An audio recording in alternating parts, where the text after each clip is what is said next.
Audacity. Well, that's weird. If you're scheduling it on YouTube, there's like people in a waiting room. That's kind of cool. Mm-hmm. They're here now. They can hear us. All right. Yeah. All that scum that was waiting. All right. Let me know when we're hitting record on the. Wait, hold on, Donnie. Yeah. Go tweet that we're live right now. Oh. Oopsies. I'll just retweet your thing and say the thing. Okay. Whoa. Where did I say? Hi, Spencer Taylor. Hi, Tyler Jennis. My friends. The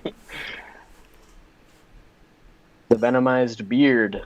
Ooh, that is a nice beard he Down has with in that picture. I like a good beard. Hell yeah. Dakota Kroos. Linkovich Chomovsky. Lazar Lilac. Okay. Hey, everybody that's in here right now, go tell everybody to join. Go tell all your friends. Me? That's a charity thing that we could do. Is Ryan, we could auction off you giving out distressed shout outs. Yeah. Scoot's in the house. All right, Griff Dog, hit us with an intro. Oh wait, first we gotta record. Yeah. We gotta count down, right? Yeah. Yep. All right. On go. 3, 2, 1, go. How's everybody looking? Right. I'm good. Everybody's looking good. Dope. Okay. Yeah. I can bring us in now. I'm gonna move this mic close to my mouth. Okay. So nice. Thanks, Ryan. I hope this sounds really good in the podcast. We're back in our NPR voices, everybody. Welcome to another live stream for Stegman and his amazing friends. My name is Griffin. I'm a supple boy, one of two, in fact. Ethan Smith is the other supple boy.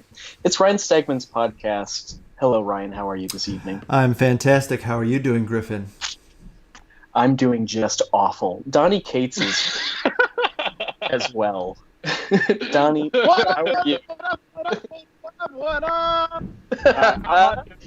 There's the end. I don't know when we decide. I don't know when we decided that we were going to do this fucking NPR voice thing. I don't like it. I'm not doing it. I decided it as soon as I started, and that's it. But no, okay. welcome to another live stream for Stegman and his amazing friends. We are still in the midst of our Bad Kids creative sessions. This is part 3. If you've missed parts 1 and 2, the basic breakdown of it is Ryan and Donny are coming up with a whole new series. It's tentatively called Bad Kids. Donny, do you want to... Do I want to what? Do you want to fill the folks in very briefly? Do I want to what? Do you want to fill the folks in? I do. Do I want to fill the kids in quickly? Man, you're a bad host. Yeah. I do want to fill them in. I do want to also say that I don't like the name Bad Kids. And so that is a super tentative title.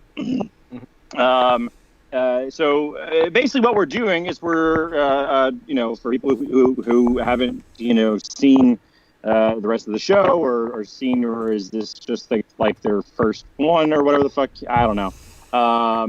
Basically what we're doing is we're like kind of creating a comic book right in front of you, the way that we would do at Marvel, or the way that indie comic book comes together. But I've used this analogy in the past. I think the idea that when you're listening to a CD or going to see comedy or anything or films or anything, you're seeing a finished, polished, finished product, right? And you never really get to see like the full creation, the full from concept to thing background. And so that's what this is. And so we're going to be creating our own superhero universe just for fun. Who knows where it goes, if it becomes popular, or we think it's cool enough. Maybe we'll end up making a comic book.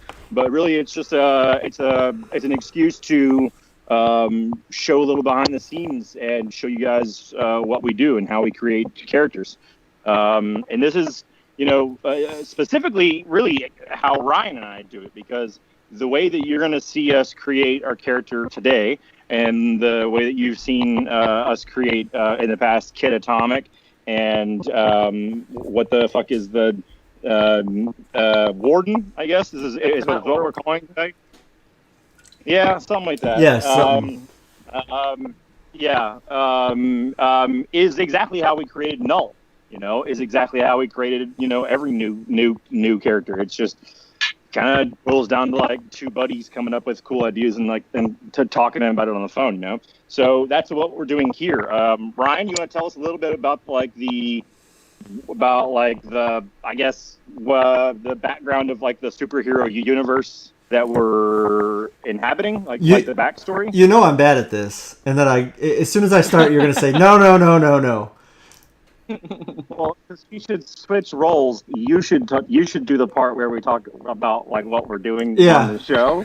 I should do the other part. Let me try. Let me try, and then you can yell at me. You can cut me off. Right. Yeah. All right. Yeah. I'm actually, what? I'm gonna go get a drink. I'm gonna go get one of these lovely Topo Chicos. And I'm not even gonna hear what you do. So feel free. So when I come back, I'm just gonna assume that you fucking nailed it. All right. Okay.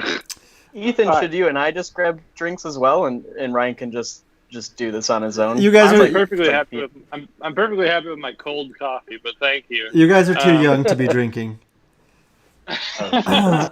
Anyway, so while he's gone, really quickly, we could announce that pop culture news is dead. For now. Ryan's about to do his great recap. All right. So something happened, and no, there's like a superhero team, similar to the JLA or the Avengers, and they are being hunted, and their secret identities have been figured out, and they are going to be killed, but by something that's trying to take over the earth. This is all stuff, you got to figure it out down the line. Anyway, they figure out a way to pass on their powers to other people because they don't want the world to be left unattended. And they make a plan on who to give them to. Well, things don't go to plan. They end up giving them to a classroom of bad kids, a.k.a. a bunch of kids in detention.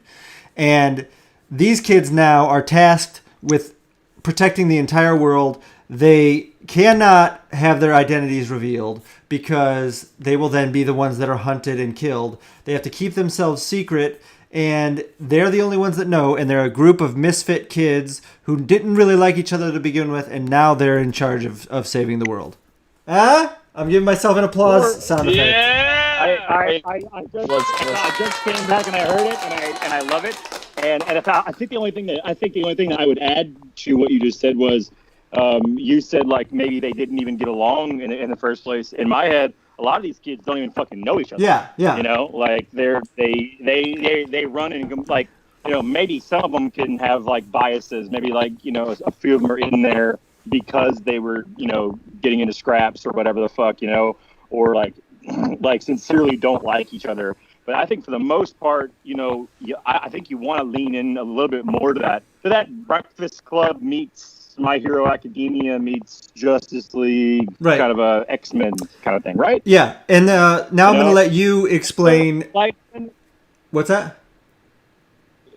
No, I was just saying, it's just like when we first meet the X-Men, like in the first X-Men comics, they already know each other. Like they've already been at this school. They've already, you know what I'm saying? Like this is the complete opposite of that. These are like these kids being like, like obviously it's different because they get their powers all at the same time. But there's even that dynamic there of like, some of them are like, well, we have to go and stop this thing, blah blah blah blah, and some of them are like, no, I don't give a fuck. All right, I'm not gonna do any of it. Why don't you I'm not gonna join a fucking team, Do a quick recap of who this guy is. The quickest recap possible. Who's this guy? I'm showing the picture of the principal. Yeah. I'll hold this up. as as Stegman said, I hope he said while I was away that there's 6 pieces of the totem that shattered, and kind of the ongoing mystery of the first issue or so is where did that 6th piece go? So who you're looking at right now is Principal. What do we call his last name? I can't remember. Martin. Principal Martin, who is on the outside a really sweet, caring principal. Not a pushover, you know. He'll break up a fight if he has to. He'll stand up for himself. But I think the phrase that we've always kind of used in the past was that like all the guys at school kind of think he's either like you know, like the coolest principal ever, like best friend, or they think he's a fucking nerd, and all the girls kind of think he's cute. But he looks kind of nebbishy. Like he looks, you know, small of frame. But at night, we discover that he has this inner rage because his wife has recently left him, and so he is secretly, as in human form, he is secretly shredded, which is my favorite part of it. And at night he just like does like push-ups staring into a picture of his wife with her like new husband, like just like the range, like he's just like he's we get the feeling that like Principal Martin, if he lost his principal job, he would start like storing heads in his refrigerator. Like it's all he has that's like keeping him like on the side of righteousness is like caring for these kids, you know. But when he gets hit with the 6th piece, and when that 6th piece takes control and he transforms, he turns into Warden. And Ryan, you want to hold Warden up? There he is. Turns into this crazy beast with no tail. This is a version that he drew incorrectly with a tail. That in the final version will not have a tail. This is our big bad. He will have minions in the form of he gets all the hall monitors, which he gets them all to like report back to him, like the goings on of the school and stuff like that. He has the ability, which we got from the idea of like what powers do principals have? Well, what powers that a principal has is to like throw you out of school or like put you in detention, right? And so we have this idea that he has these chains that because you know, you guys all know kids love chains. Can we get a kids love chains? Can we get a chains in the chat, please? Yeah, can we get some chains in the chat? That he can, like, his mouth kind of like distends open, and this like crazy energy, he like wraps you with these chains, and then he teleports you like via his mouth. You essentially get like sucked into his mouth, and then you find yourself trapped in like this hell dimension kind of a thing. So he essentially, I always hate this part because it was so unintentional, but he essentially sends you to a detention dimension, which I hate so much. That's not what you're going to officially call it. We didn't book is the detention dimension. I think we should definitely have one of our nerdier kids say that, and then have someone punch him and say, "Don't you ever say that again." And so then last week, Ryan, why don't you talk us through Kid Atomic? Kid Atomic. This is him in his human form. I'm going to show you guys in a minute. I'm going to be screen sharing, so I'm not going to be drawing on paper this time, so it'll be a lot easier for you guys to see. But anyway, Kid Atomic is a kid whose father is in jail for white-collar crimes. He is trying to... He went from being super rich to now being super poor. He gets caught maybe dealing some sort of drugs, or, you know, he's doing something to try to make money for his family. And he's now... I think it was like dealing arms or something. Yeah. Like it was that was like hurting people. But, yeah. But like his super rich attorney guys got it like down to like white collar crime. Right. Like he's in like white collar jail, right? Yeah. You know? But if I could just There- cut you off for just a second, what that means is like that event happened in between freshman year and sophomore year, and so now when this story takes place, we're in sophomore year, and like in freshman year he was being dropped off by like his chauffeur in a Mercedes and all this shit, and now he's like rolling up like on the bus or like in like a 2007 RX-8 or some shit, and like he's a little bit humbled because people are starting to fucking crack on him because like the news got out that like his dad got put away and that like he's trying to pretend that like they do still have money, but everyone knows that like he doesn't. I think like kind of where we left it, right? Yeah, for you guys can't really see it unless you're on the YouTube page, but I put up the design. I'm really happy with this one. It took a little bit of work, but yeah, because Ryan and I talked about it, and we think that every member should have a different kind of quality to them that distinguishes as them on the team. Like you don't want a bunch of people who have the same ability. So we thought for all the people who are on the screen who can see the new drawing, what you're really looking at is, so he does have this kind of anime hair because we should mention that Oliver is his name. Mm-hmm. That Oliver is Japanese American. His father is Japanese. His mom is white.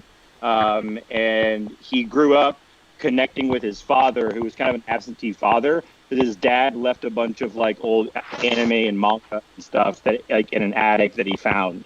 And so that was like his way to connect to him. And so when he changes, he very much channels this like more anime or like manga look to it.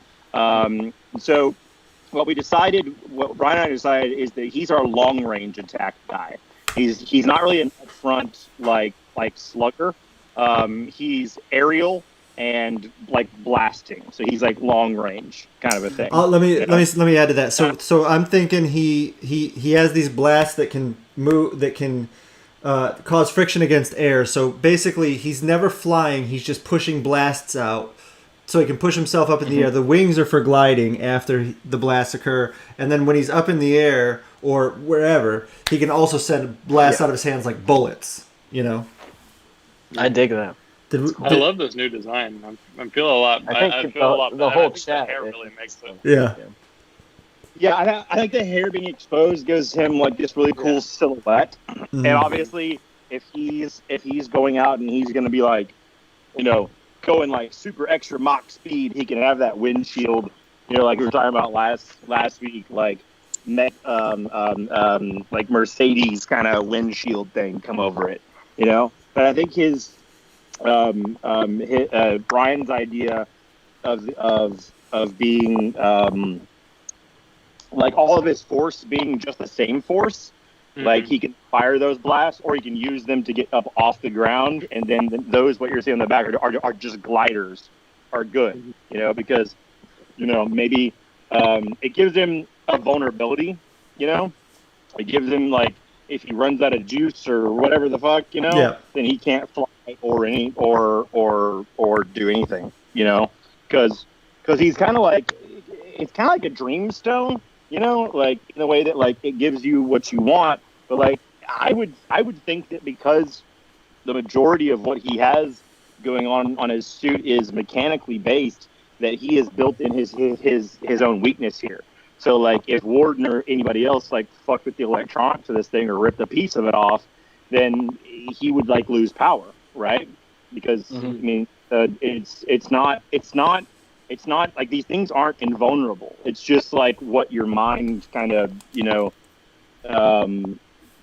that old, like, you remember that scene in Secret Wars 8 where, like, Thor comes out with a new costume, and he's like, there's a machine in there that'll, like, build you a new costume. And then Peter Parker goes in there, and the most un-Peter Parker thing ever is that Peter goes, "Oh, I guess this must be the machine." This machine that no one has actually confirmed to me is the machine that Thor was talking about. I'll I'll go ahead and stick my whole fucking brain inside of it. You know, it investigates it, but I guess like what I'm saying is like it gives you what you want, and so if what you want is in Oliver's case a mechanical style like anime kind of a thing, then it's building its own weakness in, you know, in that it's mechanical, right? Okay. Totally. So I think that's cool, and I think that you did a really good job on that, buddy. thank you. I will say real quick. Yeah. What do you want, Griffin? Listen, we're not done with Kid Atomic. We'll be back. We'll talk more about him when we do our whole recap episode and everything, our final touches and such. But I also wanted to say that we have a JP in the chat, and I thought we would all just like to give a little round of applause for the JP. JP! Woo! Also, it's worth pointing out that people have been putting together a little makeshift chains emoji, so people are dropping some chains in the chat, which I really appreciate. Dude, I've never loved anything more in my whole life. So we have 2 questions I think we should look at in the chat. One from Tyler Genesis asking, are the blasts out of both individual hands, or do the hands combine into a single Blue Beetle-esque cannon? I think he'd have to have both, because if he's moving against the air, he'd have to be, you know, bam, bam, bam. I agree. Yeah, I think, but I do think a cool scene is him like putting them together to like make one like big super blast, cannon. Don't give away all your moves, Donny. Come on now. And one more before we get into the nitty gritty for our third character. I'm getting ahead of myself. Crows asks you, Donny. Donny, do you like the band, The Sword? He says it seems up your alley with your love for swords. Yeah. Well, they're actually from Austin. Oh yeah. So, of course. Yeah. I love those guys, man. Hell yeah. Yeah, I have many a time listened to the like some of their albums and shit while I'm writing. So definitely. But a couple of buddies of mine have like done album art for The Sword. So yeah, fuck yeah! Shout out to The Sword. Dope. All right. Who are we creating today, Donny? What's up? No, I'm looking through the comments now because I'm now signed in and like in the comment section. So I wanna answer some questions. Someone says that I sound like I'm in Siberia. I don't know what that means. Is the quality of my audio not good, or is it just because I'm like there's like birds chirping and shit? No, there's like a choppiness to your audio, but every word is heard. It's just there's something off, but the recording will be fine. So stay tuned for the better quality audio version. It sounds just a little bit like you're talking through a fan. Mm-hmm. Oh, really? But not a lot. It's really not a big deal. Not a lot, just a little bit. Oh, okay. Well, because my mic's down here and I'm like backing up against like you guys can't see it, but anyway. Let's see. What up, JP? Best sinker in the game. I agree. Oh God, Donny, can you not flop onto the couch? That's how it works. Well, but it's like my mom is here. This is my fucking couch. I bought it. I'll fucking flop onto this goddamn couch however much I want to. Let's see. Donny's here. mom in the chat.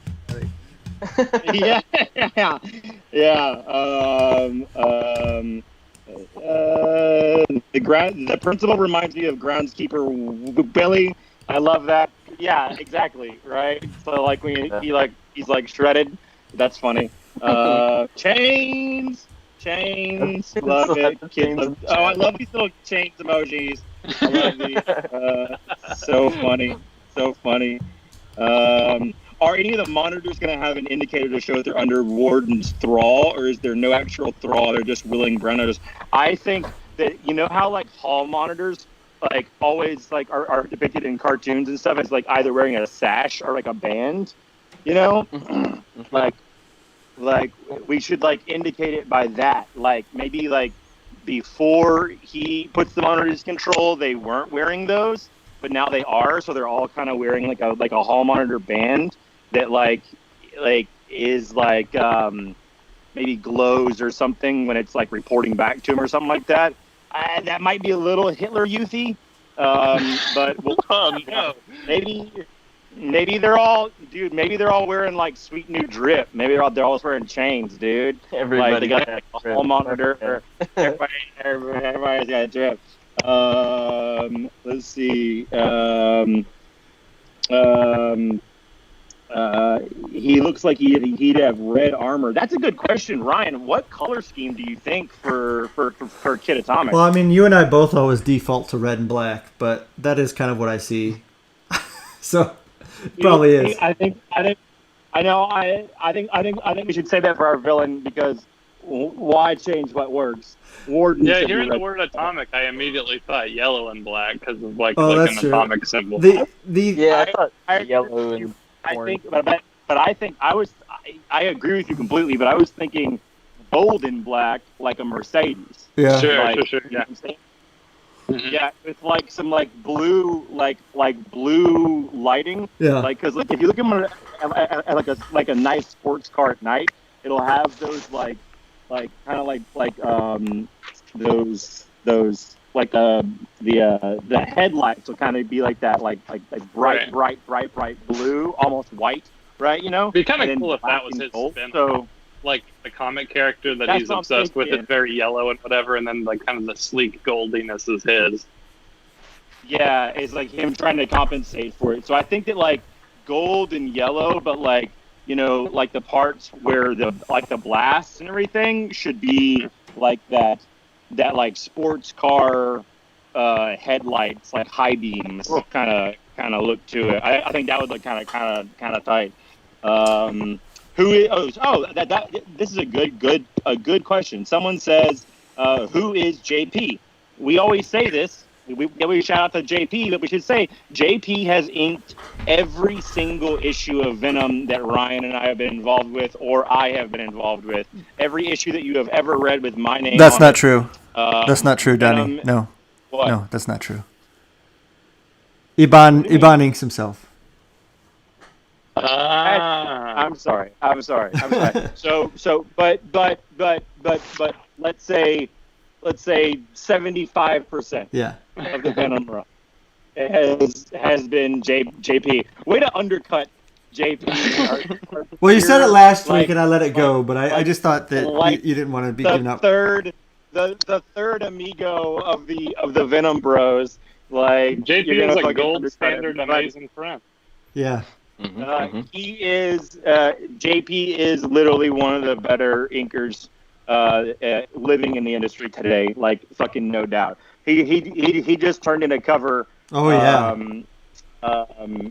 He just turned in the ink for a cover for the thing that Ryan has been working on that I am writing just today, and man, whew, he fucking crushed it. Let's see.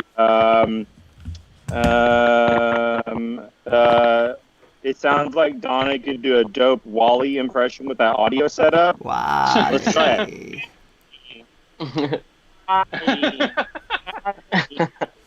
We got little pop culture news for this. I'll throw Yeah. a couple of sound effects in there. I'll put a voice modulator on there. You'll sound just like him. That good? Yeah, that was Okay, pretty Kids good. Who Love Chains. All right. Yeah, thank you. Either. Okay. All right. I think I'm all caught up on that. All right. So, so here, let me. So Ryan, why don't you talk about who we're creating today while I jump into the chat and say hello to everybody. All right. So this week we are going to be creating another character. Her superhero name is Murder. Donnie and I have had a little bit of a conversation about what we're planning with this, but you know, like we want to keep it fresh, so we try not to talk about it too much.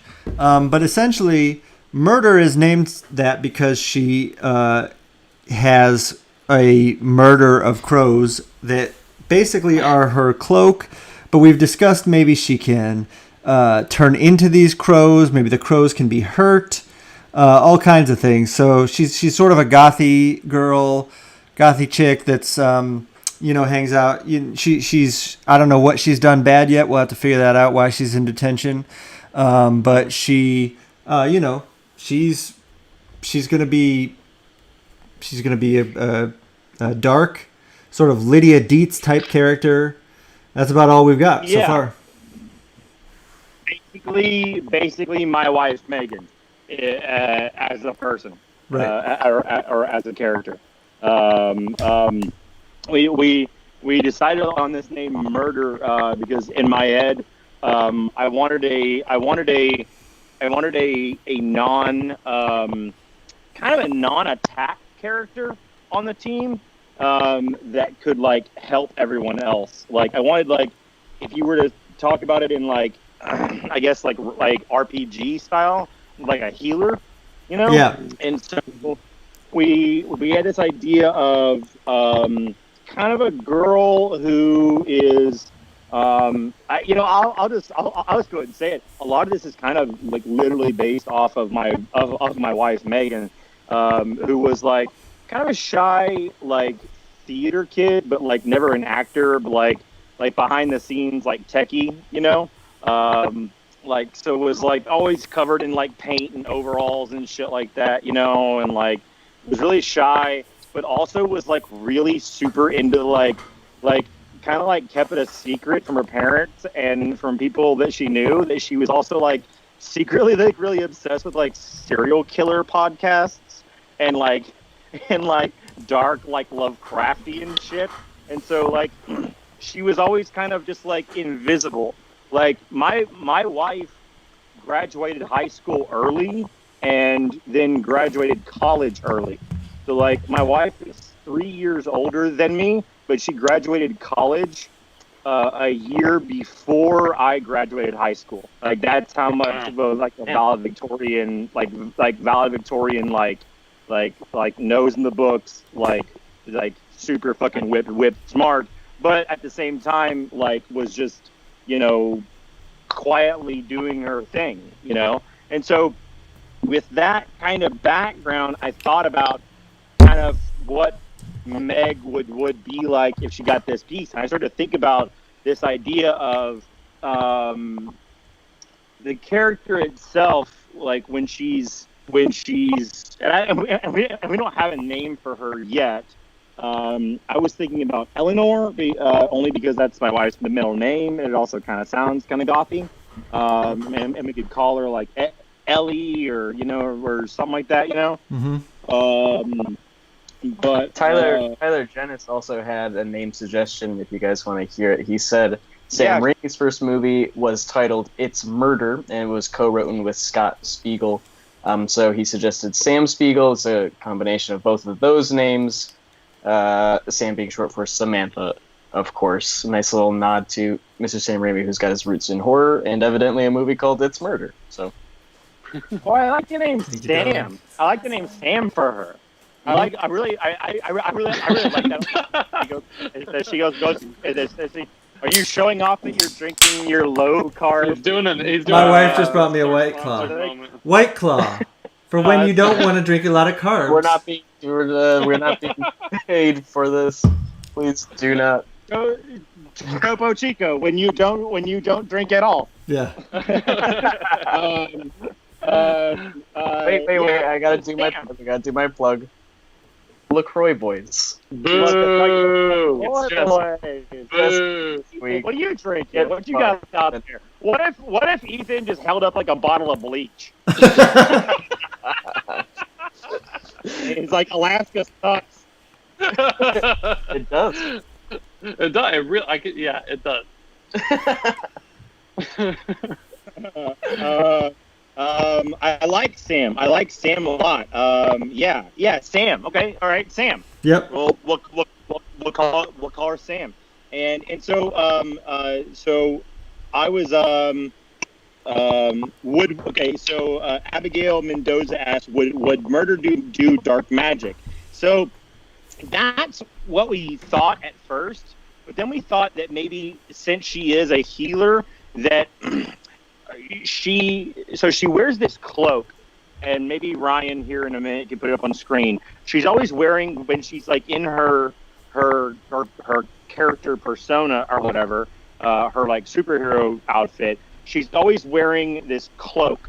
that looks like it's just made of feathers, but it's actually just a murder of crows. It's like dozens of crows that just like cling to her.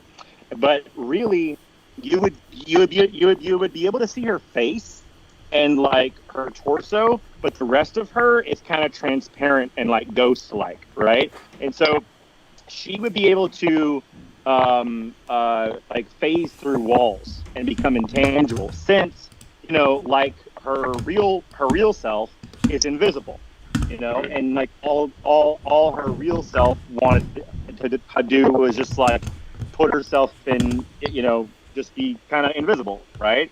And so she's intangible. So like when the group is like fighting and stuff, she can go and get help, right? And she can like phase into somebody and heal them, but her crows cannot.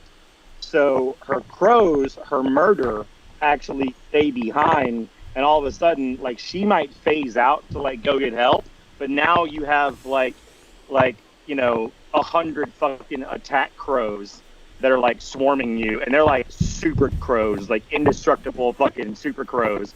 And if you ever try and fuck with her cloak just like comes undone and like attacks like that.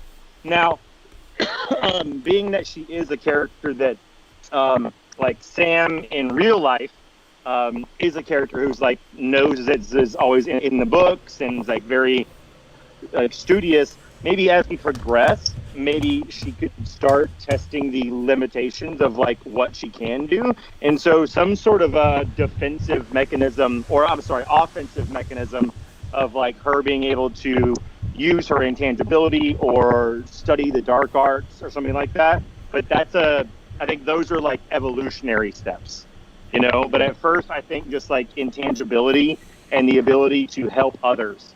Okay. While her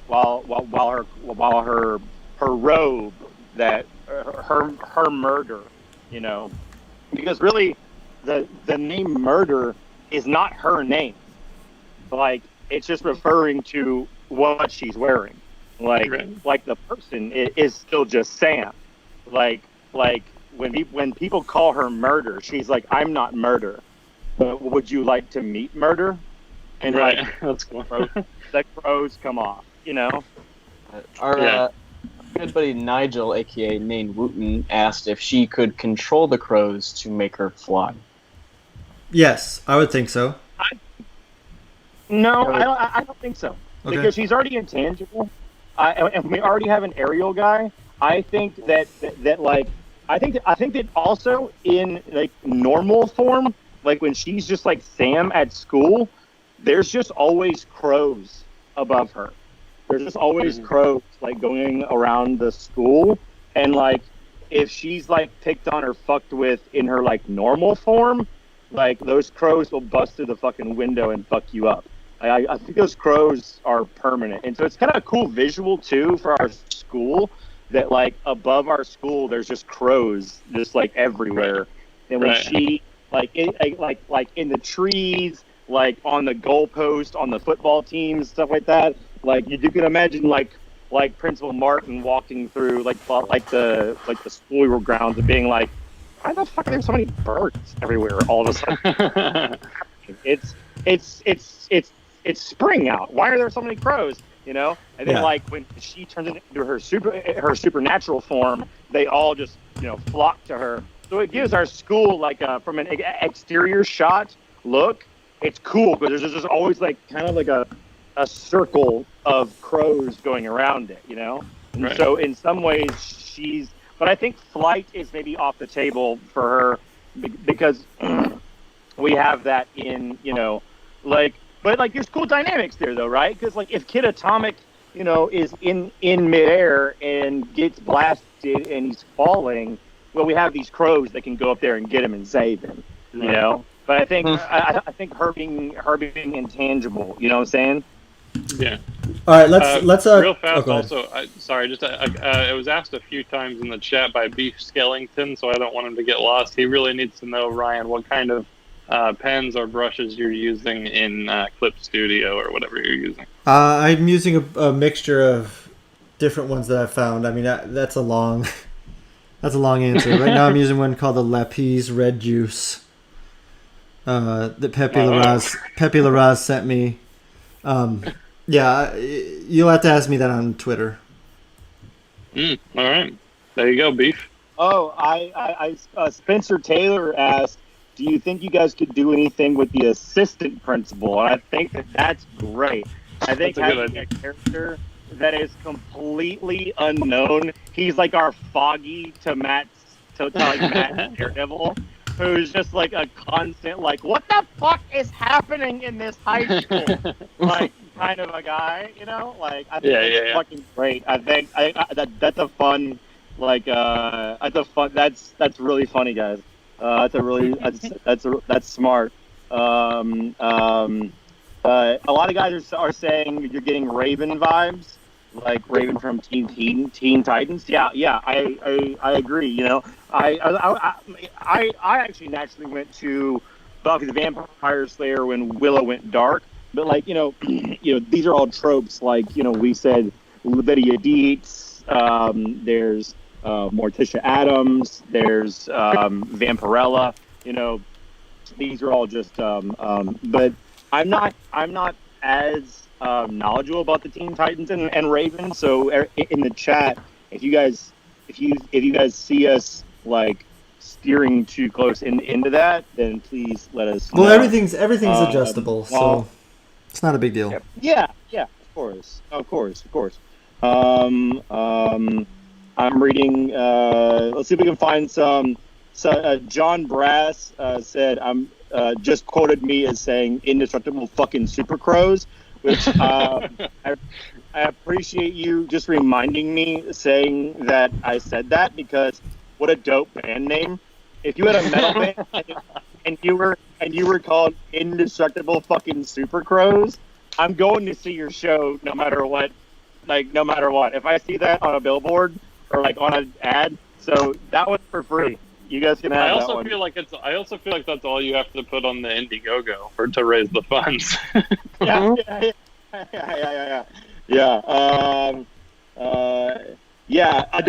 Jonathan Iger said it's a defensive phase to avoid impact even. Yeah, and I think Ryan and I talked about something too, where like, if she's wearing her cloak and like someone shoots at her, right?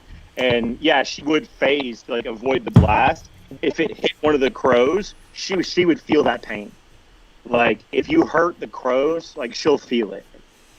So I mean, we're obviously stealing that from the crow, obviously, but they are, someone in the chat said we are murder, which I think is like a great cool line. Like someone calls her murder and she goes, no, my name is Sam. We are murder. Like that's a great for that suggestion.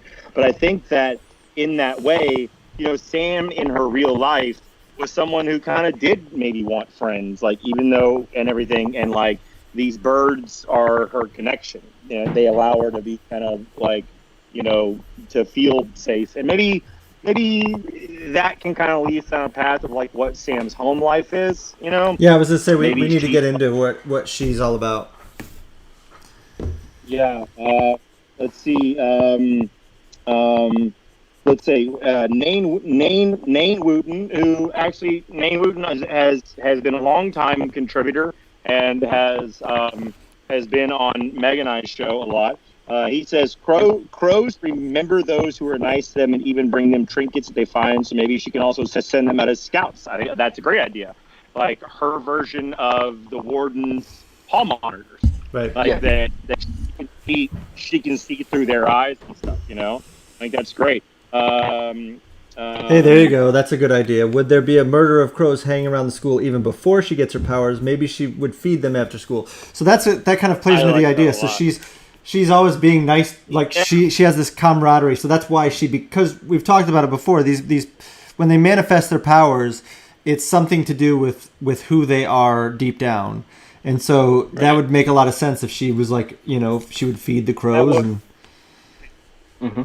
Like people just ignored her, but she would like go out and like study in the courtyard and like feed these birds and stuff like that, and had found a lot of commonality, right now, someone earlier said that, and I think it's actually a good point. Someone said, "Don't make." I forget, and remind me in the chat so you can get your credit. That don't give her black hair because it's been done to death for goth chicks. Right. I think that's it's important. I think maybe like I think white. Yeah, Cool. It's cool. Oh, yeah. I like that. Yeah. Oh, Ryan, as you're drawing here, Mm-hmm. I never imagined her cloak going over the top of her head like that. I always imagined it coming up around her neck, like a collar. Like a what? Letting her like a collar. Yeah, I kind of thought that too, and then I added the and then letting her natural hair come down. You know. Mm-hmm. Yeah, I can do that. Let's talk about why she's in detention. What's so bad about her? I have to pee so fucking bad. Can you guys talk about that? Yeah. Actually, you know what? We I think we talked about this last time. I think one of the other boys in the class, and maybe it's one of the football guys that we've been hinting at, kind of paid her to like write an essay, or like because she is like valedictorian, and like he maybe she even has like a bit of a crush on him because she doesn't really ever get that much attention from anyone, let alone boys, you know. Mm-hmm. And he kind of took advantage of her and like got her to do this, and he got caught, and so did homeboy, and so they're both in there, you know. But I have to pee so bad. But you guys talk more about who she is and like why she's there, okay? Mm-hmm. Cool. Sure thing. Can we get a pee break in the chat? What? Here's my question. Why didn't you just pee off that balcony? Looks like a great pee balcony. It's his property. He could definitely, yeah. Here's something I'm thinking. Maybe in her daily life. I absolutely could pee off.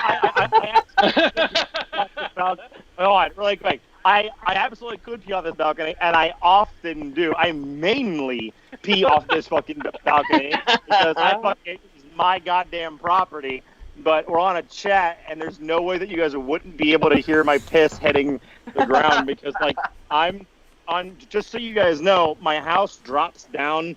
Like where I'm sitting right now is kind of a bridge between the garage that's right there and the house that's right there, and below it is it's an 80-foot drop because we're built into the side of a cliff. So you would hear echoes of pee, like echoes and echoes. It would be the loudest. It would be horrific. So I'm gonna excuse myself like a gentleman. That's a baller comic writer move right there.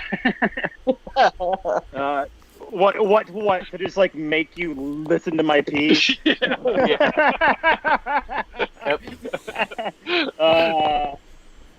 That's king. Okay, so as I'm peeing, I'm gonna be looking over the chat, and so you guys talk a little bit about where you think she why she's in there. Okay. Okay. Yep. I hope he stays mic'd up on accident. Up next, Donny has dropped his phone in the toilet mid-pee, checking up on the chat. All right. I can't wait. I would love it if the next thing that somebody animated from this show on YouTube is like Donny explaining the logistics of peeing off the side of his house. Someone please get into it. Here's what I'm thinking. So yeah. we said that he did that girl's homework. And he talked about how Megan was the valedictorian. I think that the idea could be she's a very shy person. She's very not normal, but she's very like not outgoing, like just kind of, you know, wallflower type. But deep down, she is this dark. She has this dark side, and that's what comes out when she becomes a superhero. But so she would be, you know, getting good grades. She's doing everything right. She just happens to be in detention this one day because she made a mistake. Yeah, and I like the writing the essay for somebody thing. Yeah. Especially in having that be one of the football players and also her having a crush on them. I think, like, all around, there's just good dynamics going on there that'll make for some good storytelling. And some good character. Can you guys hear me? No. Yeah. Now we can. Can you guys hear? Can you guys hear me? Yeah. Yes. But you can't hear me peeing, right? No. No, we can't. Chat. And so, also, peace What if sound she is a was? perfect name for a Beach Boys parody album. I agree. Doesn't sound like the chat doesn't seem to be saying anything about hearing your pee, so I think we're good. Yeah. Can we get a Okay, PP in the chat? great.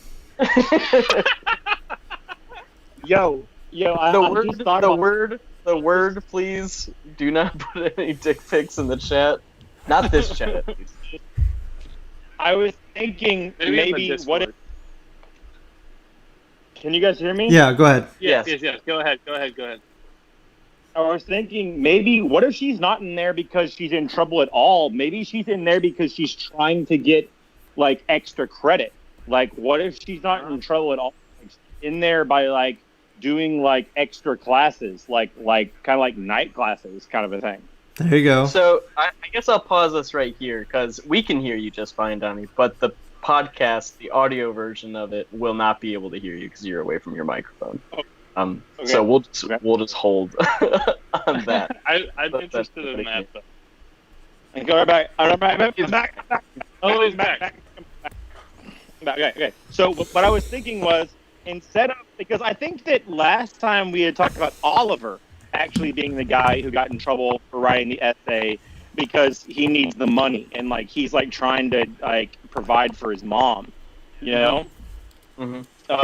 So maybe she's not in the detention. She's just like in like how my wife graduated early. She did that by taking on extra classes like night classes and stuff like that. So maybe she's just like in this room where they have detention doing like college course credits. You know what I'm saying? Like she's just like over there invisible and like you have that Breakfast Club thing where it's like so what are you in for? She's very, very quiet and she's like, actually I'm not in detention. And they're like, well, then why the fuck are you here with us? And she's like, well, I'm working on college credits. And they're like, you're a sophomore. And she's like, well, yeah, I kind of have to. And like, I think what we're now, like, when you start saying things like that, like, why is she at school doing college credits? Why is she so desperate to, out? Maybe we should start delving into what the home life situation is, Mm-hmm. So she's trying to get out. She wants to get away from her home, and this is her way out, right? Yeah.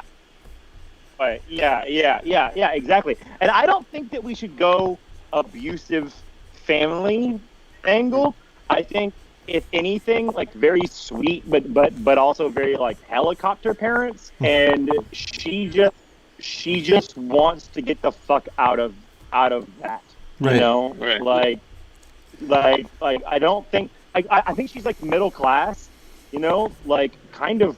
I think that she hates how boring and middle class it is, Mm-hmm. and she reads a cool like Lovecraftian stuff and all these like the sci-fi books, cool shit and everything, and she just wants to like get out of high school because she thinks it's boring, and she's like obviously incredibly smart, right? Because she has this this drive, Deep down, she wants to be a writer also, just in my opinion. Yeah. I like that. Yeah. And maybe she does write, maybe like she writes out there when she's like feeding her crows, Mm-hmm. Yeah, because if she's a theater kid, I like the idea of her always working on a play, but the play is this very dark, like kind of fucked up thing. I love that. Yeah, and like she can do like sketches in her journal and shit. Yeah. That end up being exactly what the fuck her character looks like, Mm-hmm. I think it could be cool if she had some costume design skills, like from theater. We were talking about what capacity she would be involved in theater arts and stuff. It could be cool if we made her a costume designer for the theater department, and that's why her collar is so theatrical. Yeah, because she wouldn't want to be on stage necessarily. She would want to be behind the scenes doing something. Yeah, and I think costume work would be. I think that fits in perfect. Oh, that's a good call. Dave Acosta said Ali Sheedy didn't have the detention either. She was just hanging out, and this is kind of our Ali Sheedy character. But I gotta say, Dave Acosta, get the F out of here. Dave's a buddy of mine. Great artist. He draws Elvira. You don't know anybody. I know and while we're at it, Adam at GRD V1 suggesting that she writes fanfic about Chip Zdarsky. Get the fuck out. Yeah. Come on. Can we ban that? I'm gonna delete this comment. Get out of here. 0 chip in the chat. Can we not get a chip in the chat? Sorry. Linkovich Chomsky, I'm sorry if I'm butchering your handle. She said maybe she's from a poor family and needs to help out her family. I don't think so, because I think that's Oliver's story.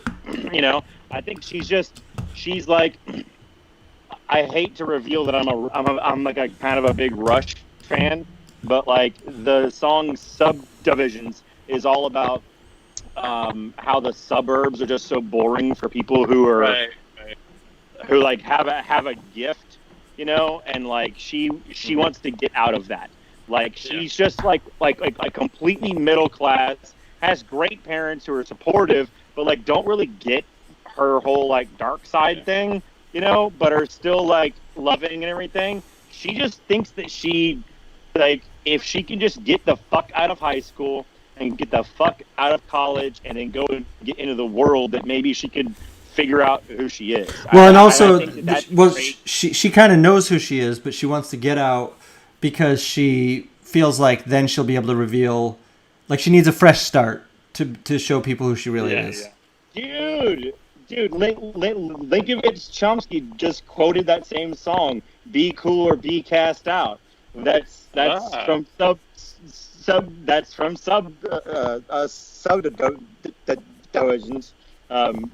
Sorry about my stutter.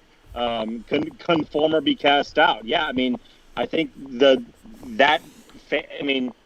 not to like make this the nerdiest thing ever and like attach a bunch of Rush shit, but like if you want to know who this girl is, go and listen to the song Subdivision.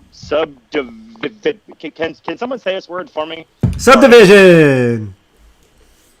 Subdivisions by Rush, and like read the lyrics. You know, it's like, you know, the like she feels trapped, you know, by like that she's, you know, she kind of feels also maybe ashamed of like how much further ahead that she is than everybody else, and so she finds it really hard to relate. Maybe there's something, there's a touchstone for her that artistically or something that made her realize that there is a world outside of this suburban area that they live in, that makes her want to go, and so there's something that we can call back frequently. Well, I think that's easy. I mean, that's theater, that's Broadway, that's New York, that's the big city. You know, that's the big lights, the big city. You know, maybe that's her dream is to go to New York. Michael in the chat pointed out the similarity of MJ and Spider-Man Homecoming, that she was in detention just because she wanted to be, and I think maybe it's something just as simple as detention is just the quietest place she can find to work, you know? Right, yeah, totally. And I like the idea of, like, in the beginning, her seeing these crows, like, feeding these birds, and, like, there's a great, like, metaphorical, like, juxtaposition before she gets her powers of seeing these crows and these birds flying freely, and like see like the big city lights on the horizon, you know, and like being transparent and being able to like that, like transitioning into the power of being able to be transparent and walk through any wall and any barrier that she wants to get where she needs to be, to metaphorically like break through the barriers that she needs to like get out of the subdivision that she's in. You know, I think that's kind of that kind of all really works together, you know? Yeah, as a suburban kid, I relate to this. Yeah, no, I find this character very relatable. No. That's why that song by Rush is so cool, is because like it is such champagne problems, but like hearing a band talk about how how being middle class. I was more on the poor side when I was growing up, but like as my mom. So for those of you who don't know, just while Ryan's drawing a little side story. When I was growing up, I was really fucking poor. But then when I was 8 and my brother was 10, my mom and my dad worked at Southwest Airlines. And when I was 8, my dad was, and my brother was 10. My mom decided. My mom had my brother when she was like 17, and so I had to drop out of high school. And like we were really fucking poor. And then when I was 8, my brother was 10. My mom quit her job at Southwest, making my dad the guy like holding it down. And she went and she got her GED, and then she went to community college, and then law school, and then became the DA of Dallas, the district attorney of Dallas. So Nice. like. That was the house I was raised in. Like that's where I get like my fucking, you guys who want to fucking talk shit about being a male feminist, like that was the role model that I was raised with. Like that's the person who taught me how to. That's the person who taught me how to get shit the fuck done. Because also she would always come home and fucking like cook dinner for her family and stuff. Because my dad would like work night shifts and stuff, just like to support her and everybody else. I'm not sure why I brought that up, but okay. Well, interestingly, my mom started out as a DA, and she ended up getting her high school diploma taken from her. What? Just kidding. Oh. No.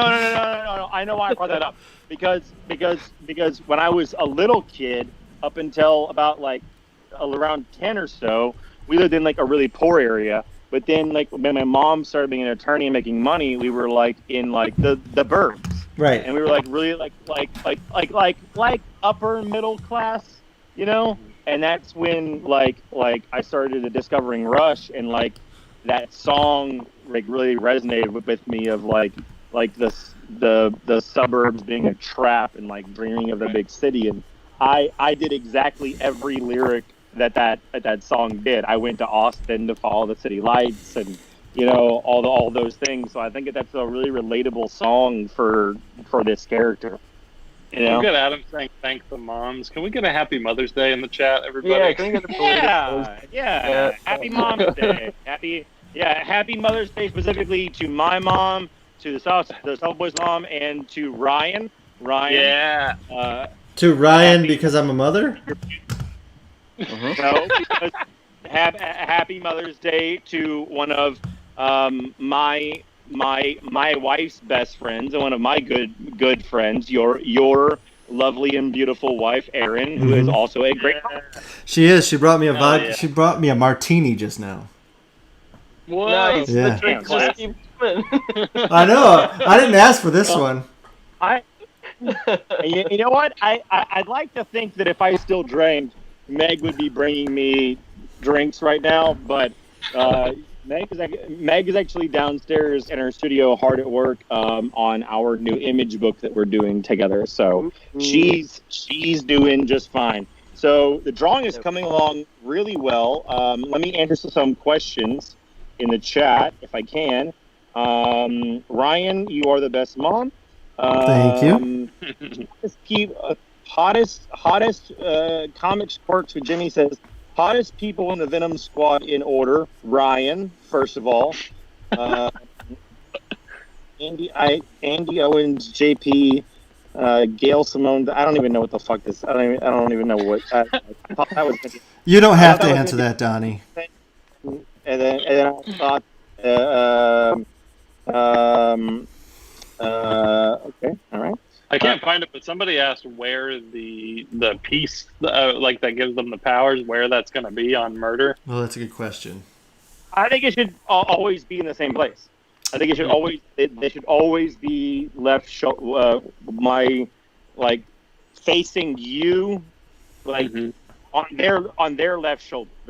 It should always So be hers on could their be left underneath shoulder. her cloak though, because her cloak I think is the thing, right? This big feathery. Well, yeah, but they're also going to be wearing. It'll also be there when they're in their human forms too, and so she's the kind of person who would be like wearing overalls with a hoodie over it and like sweatpants and shit anyway. So easy for her to hide it. So like, I think it's cool too. I like the way that this cloak is right now. I think that it's one of these cloaks where, you throw it open and then she's got this whole other outfit underneath there and it kind of flows and so she kind of looks mysterious like this pencil, straight up and down thing, and then all of a sudden, This looks like some shit you'd see on a runway, Ryan. Oh yeah. Yeah, it's great. Right. Well, because I think that it was is one of the Supple Boys who said that she was maybe a costume designer. Yeah, so I think that fits well. I just want to quickly address something. Comics Quirkwood Jimmy says, "Wait, do I see that Donnie has a beer belly except no beer because fuck? which he means I'm sober." Really quick, fuck you. In a very joking way. I'm adding an applause in here. A belly left. I do have a little bit of a belly, but I, as Ryan can attest, I have been on a very, very strict. I haven't eaten any more than like 20 carbs. I've been doing a carb challenge. I've cut sugar. I've cut, obviously alcohol, but like, been working out every other day on my bike, and I'm proud to say that I've lost almost 20 pounds due to health. And so yes, I do have a little bit of a belly still, but we're getting there. He had a message further down. I think you'd like to hear from him saying that he just read Silver Surfer Black, and he says thank you, especially for issue 5, masterpiece. Oh well, thank you so much. Says all love, just play. No more fuck you. You're the best. My fuck you is officially rescinded. I'm a comic book writer who sits around all day, and I'm 35. It'd be weird if I didn't. And it's quarantine, so it's like yeah. Literally nothing matters. I'm gonna be. Hey, this is a good enough time as Joe draws. I think it's okay if I announce this. I think on Monday I'll be on Joe Quesada's live show, his live stream. I mean after me, but no big deal. Well, that's actually my fault because I was actually scheduled first, but I fucked it up because I overslept because I was up all night writing, and I ended up going to bed Joe wanted me on the stream at like 10 a.m. and I was up writing. I want to say it was one of my new image books until like 4 a.m. and time just got away from me. And I just slept in my alarm I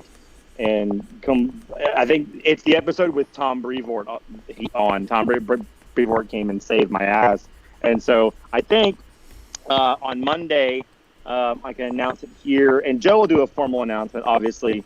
But I'm going to take my headphones off here in just a second to show you, along with Joe and I just sitting and having a great conversation about like kind of my origins and how I arrived at Marvel and all that stuff. My wife,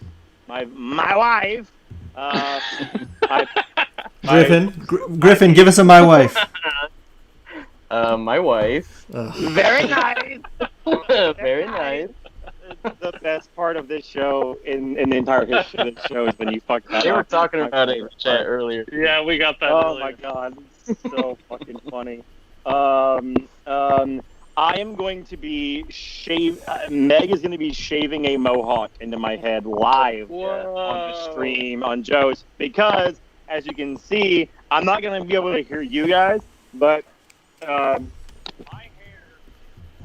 hair. We can't hear him either. Look at that head of hair. I think He's got a great cut. You're gonna be looking like Hawkeye from Avengers Endgame. Oh fuck yeah, dude! I already fucking did. Like when that movie came out, I already like had like a high fade and like a whole like I remember people like I remember when like the Endgame trailer came out. People were like, "Look at fucking edgelord fucking Hawkeye with like a full sleeve and like what a fucking idiot!" And I was like, yeah, he looks he looks really stupid. Yeah, it's crazy. That looks really bad. That's a bad look. But anyway, I'm gonna keep. But here's the important thing. I am doing something. I'm gonna do a mohawk, but it's gonna like, if you can see in the side of the chat, I'm gonna turn my head. You see how I have a mullet game going? Mm-hmm. We're gonna keep this entire mullet part.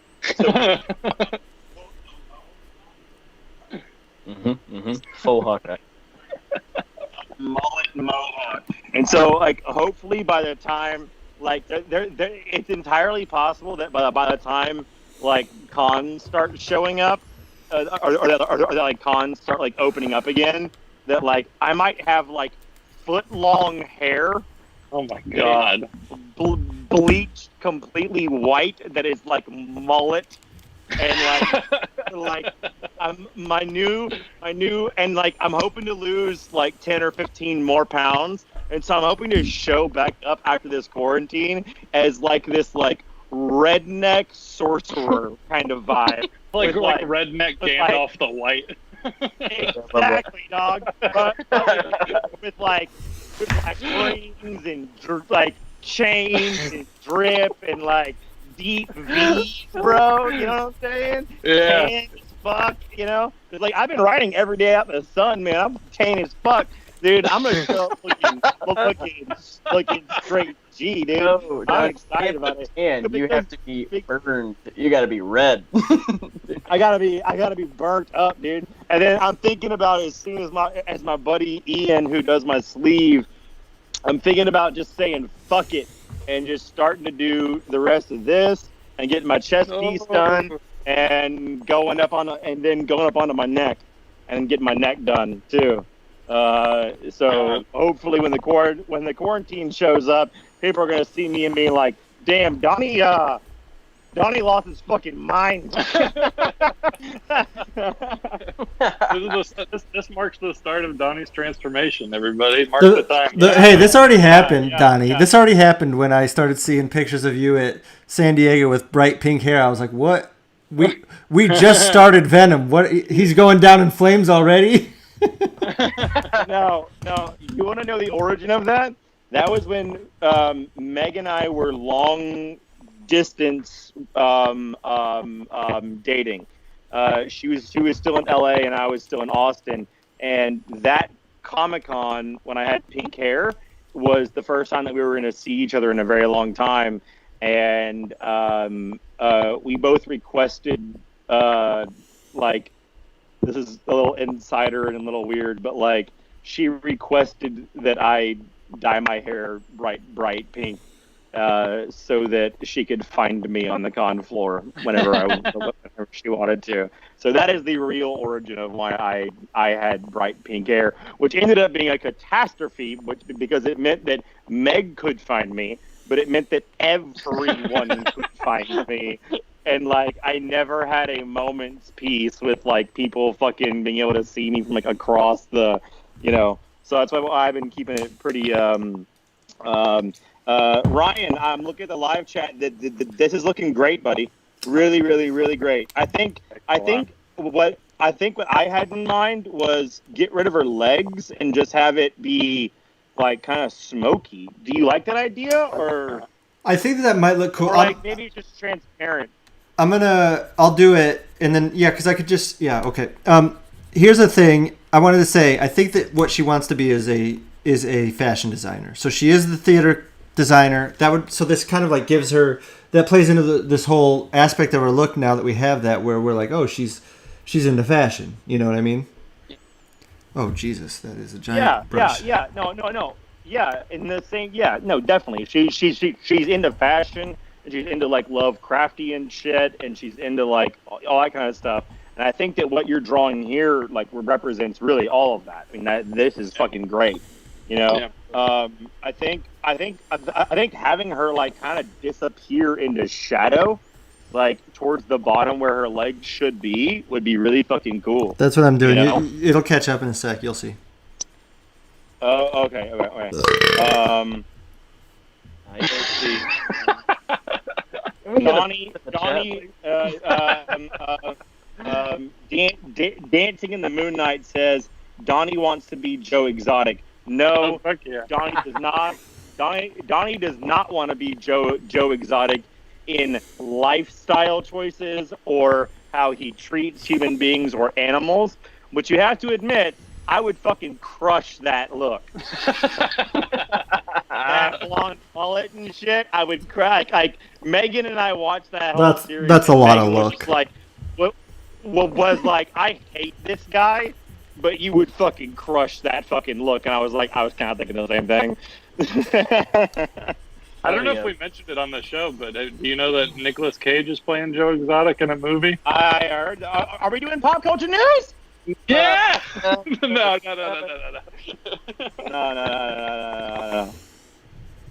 Nah, fuck that. Okay. We get it in the chat. I'm looking through the chat. Hey, guys in the chat, ask questions while Ryan's drawing, because I think the chat's gone on for. Hey, what's our time length, boys? We're at an hour 15 right now. So I think we probably have about 10 minutes left or so. So, hey, chat, if you guys want to just go ahead and fill up with questions, I can answer questions as Ryan is drawing here. And then, as always, we'll... what's up, Griff? I have a quick question. You were talking about being on Joe's live stream coming up here, which is going to be super cool. Yeah. And back when you were originally going to be on it, Joe had posted this picture of you and him. And it's the only picture I know of that features what I've dubbed Supple Donny. I have this saved on my phone. Been waiting to drop it in whenever we can. How old are you? Put it in now. Oh, God. I found this picture. I must have been 14. Holy 15? shit, really? The big fat boy. Big fat boy. You could beat the fuck out of me at 14. Yeah, I wouldn't have guessed 14. Holy shit. Maybe a little bit older. I don't know. I was going to Comic-Cons. I mean, I can't. I literally, off the top of my head, I've gone to hundreds of Comic-Cons, and that Comic-Con was the Wizard World Comic-Con. If you have the picture, drop it into the chat. Ryan, those smoky shadows. It's not on my coming computer. off are like fucking awesome. Except the There you Skype go. on Thanks. my phone. It's not saved on my phone. So, but I can drop it in the on the Twitter after the show. Okay, do it. Yeah, do it. That was when I met. It's actually a really cool story. That so that was one of my first cons, like big shows, because like Garland, where I grew up, didn't really have a comic book scene. You know, you had to go to Arlington, and Arlington is where like our Six Flags, and like it's also where Mike Judge, who created King of the Hill, he lived in two places growing up. He lived in Arlington and Garland, and that's why the name of the show, the name of the town on King of the Hill, is Arlen, right? And they're both the same kind of towns, but Arlington is like where we have like our big convention centers and stuff like that. And so at that show, I met Jim Lee for the first time, and he penciled a commission of Wolverine for me, or rather, I should say, of Logan. And then because the line was so long, he just put X's where to fill blacks are, and gave me a black marker. And he was like, "Hey, why don't you come around here and sit next to me and ink this, ink my pencils."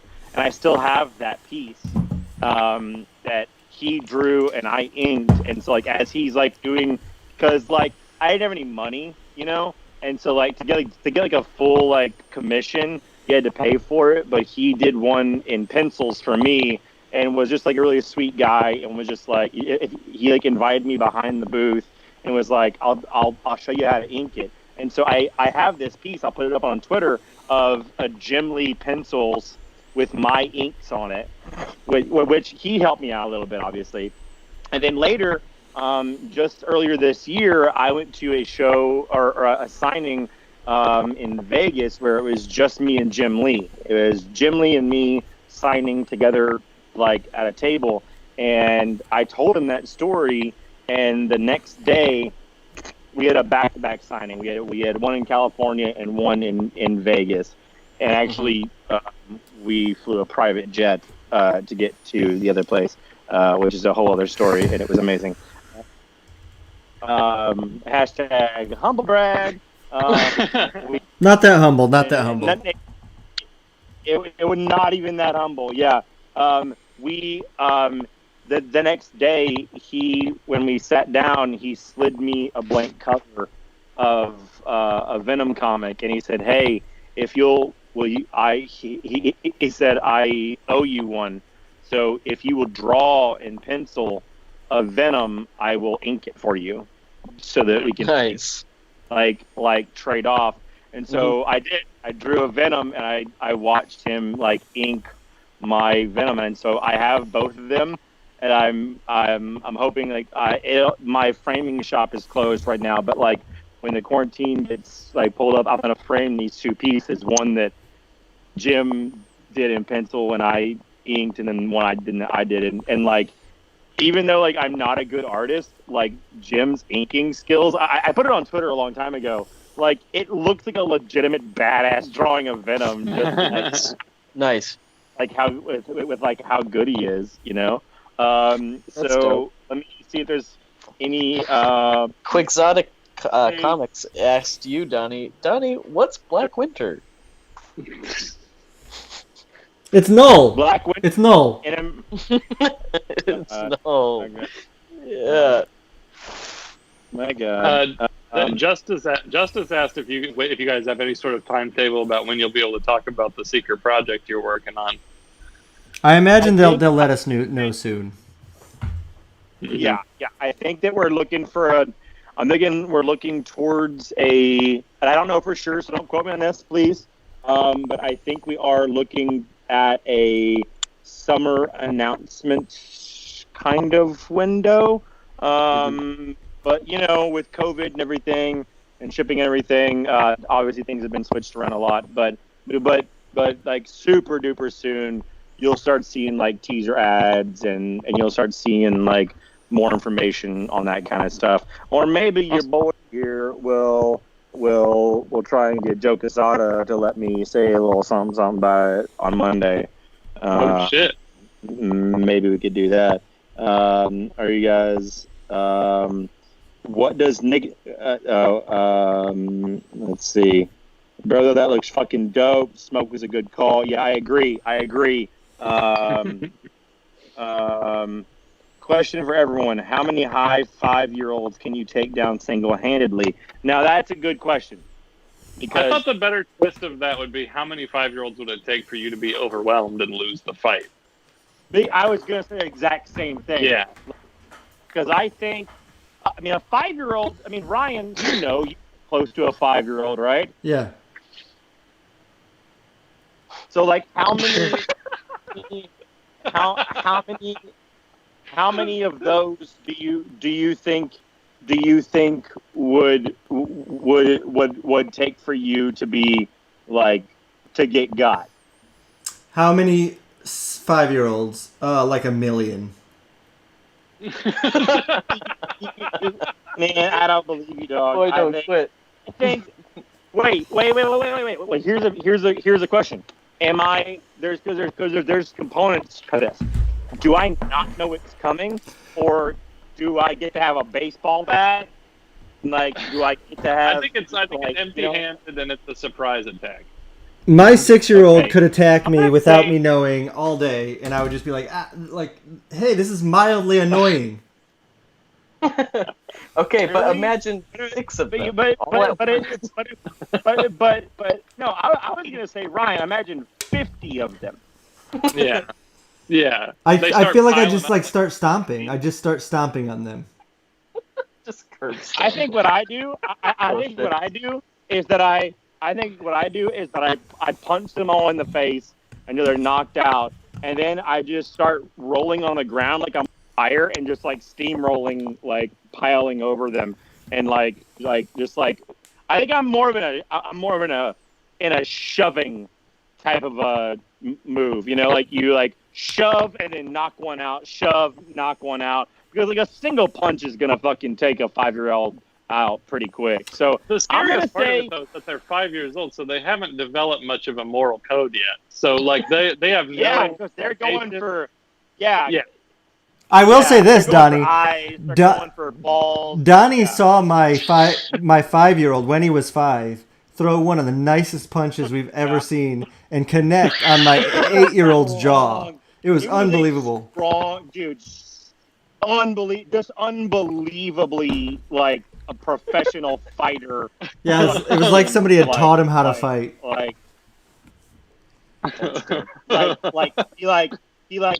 He powered, like all the power came from his hips and his legs. He really leaned to it and just knocked the fucking shit out of him. And So, my- I don't know. my if we're dealing with that type, My older Adam said so I'm gonna say for me, I'm gonna say before I like genuinely tire out and they wait. Can I ask this? Is there intent to murder me? Yeah. Yes. Okay, I'm gonna say 125. That's good. before That's a I- good. Right. That actually is a I- realistic I- number. I- I think so. Before I run out of gas and I just succumb, you know, Yeah. because really it's not about their power. It's about my gas tank, you know. Mhm. And I think that And you've been working on your gas buy- tank on the Peloton. Uh-oh, Yeah, Nintendo chat's calling me. and I've been in a few scraps. I could definitely take out a few 5-year-olds, but I think 150 if they're coming in waves, you know, or if they're all at once. I think 150 is a solid number before my gas just runs out and they rip my fucking flesh off and I'm so. Not to belabor this, but if a bunch of 5-year-olds if they were like right in front of you and you just started running as fast as you can, you wouldn't even feel them. Yeah, probably. But They the just thing go is, I flying. think- But in what this- if they end up being like World War Z zombies, where they can like kind of That's all what I said. That's clamber what I said. together? Yeah. I think that that's the problem though is that we don't have enough information. Is if they're just if they're just coming as like, ooh, we're just like fighting 5-year-olds, or they're like coming with like intent to like we are going to murder this man, or if they're zombies, then the variables change wildly. But I'm just gonna stick with like if the bottom line of this question is if there's like how many 5-year-olds who have intent to kill, to steal my life from me, how many can I do before they get me? I'm sticking with 150. Okay. I think the real thing to get to the bottom of, though, is would that be fucked up? Would that be fucked up? I think I'm defending myself, bro. You know? I think that, like I'll tell you what. Here's my answer to that.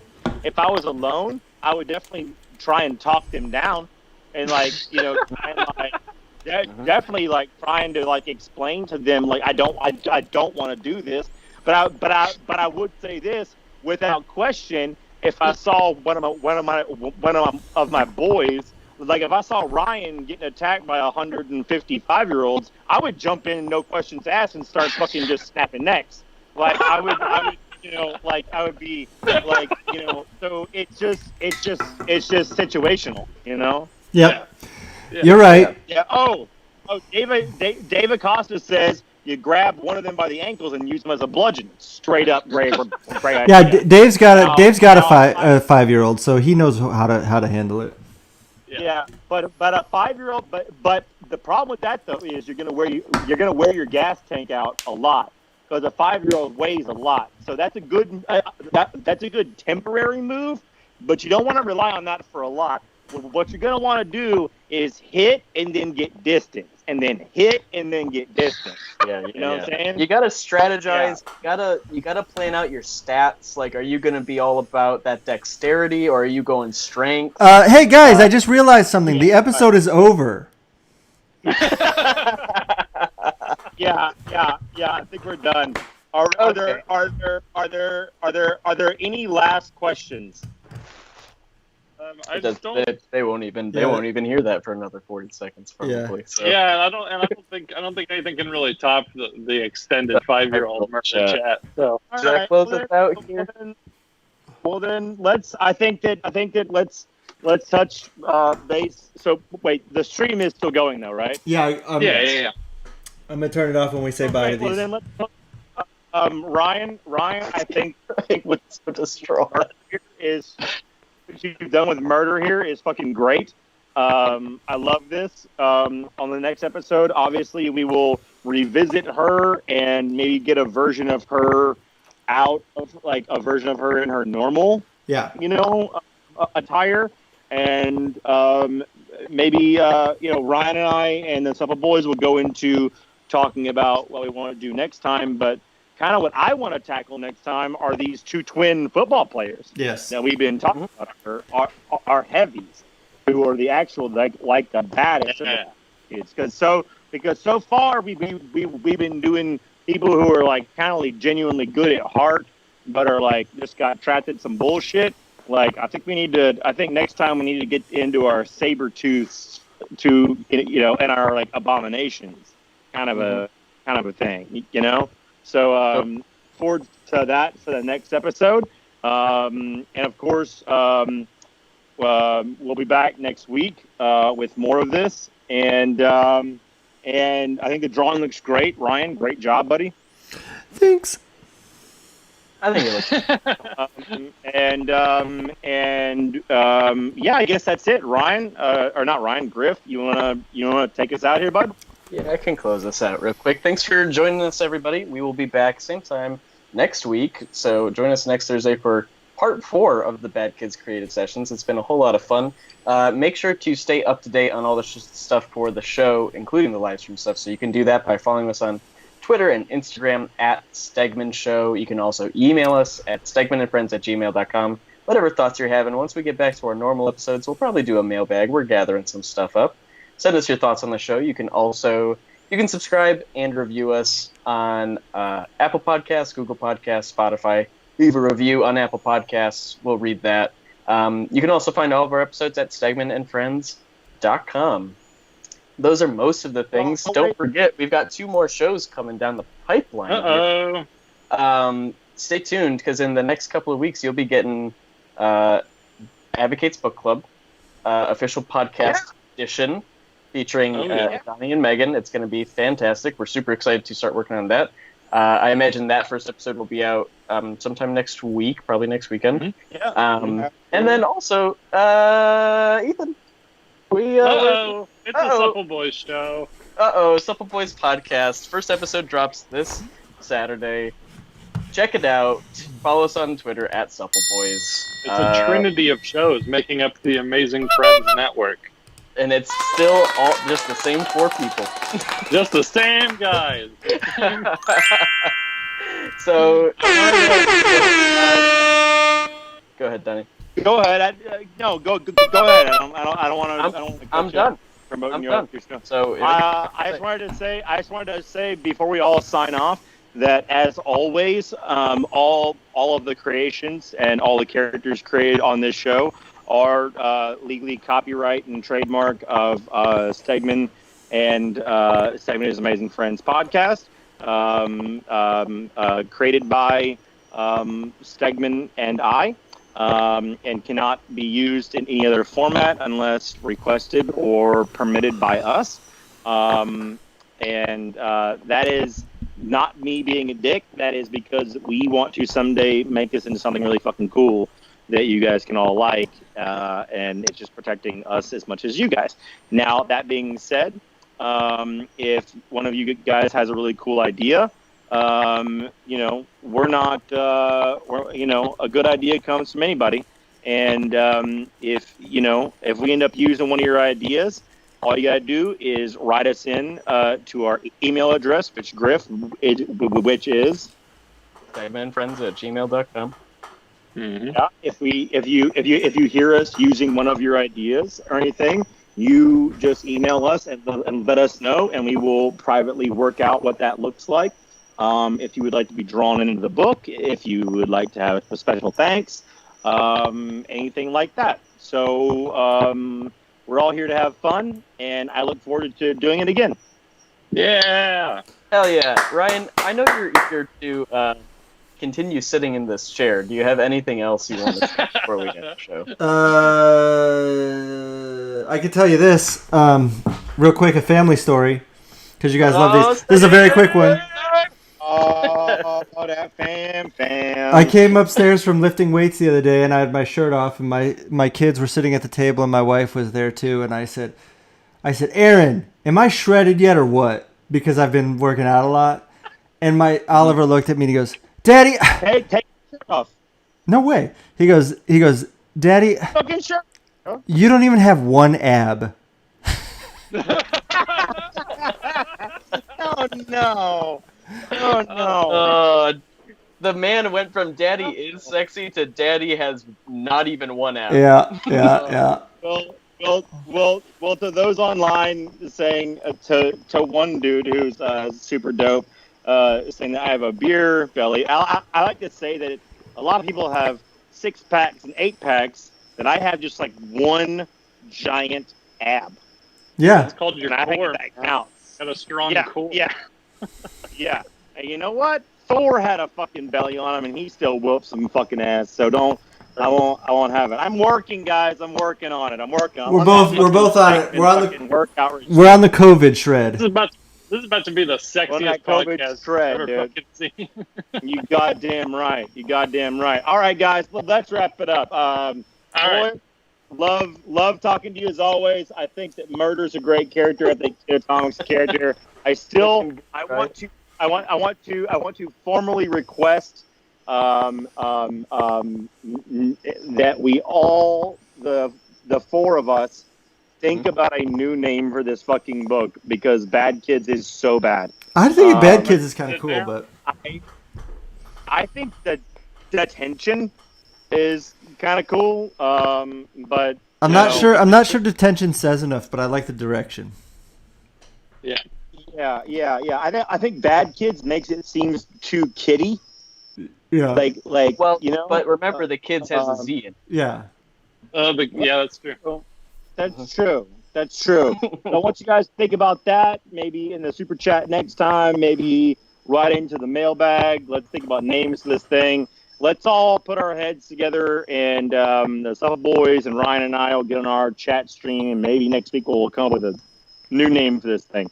Other than that, I'm Donny Cates. You can find me at Don Cates on Twitter and at DCates on Instagram. And that's it for me tonight. I love you guys. Stay safe. Stay inside. Be dope. Do dope shit. Smash that like button. Hell yeah. Smash that like button. Subscribe. Hit the bell icon. Leave a comment. Right. And that'll be Help us monetize this bullshit. Yeah. Let us do fucking ads for Casper mattress, goddammit, please. Oh man, I would do it. All right, I'm ending the live stream. Goodbye, everybody. Oh, I don't know how. That's the problem. All right, buddy. Never mind. Not goodbye, everybody.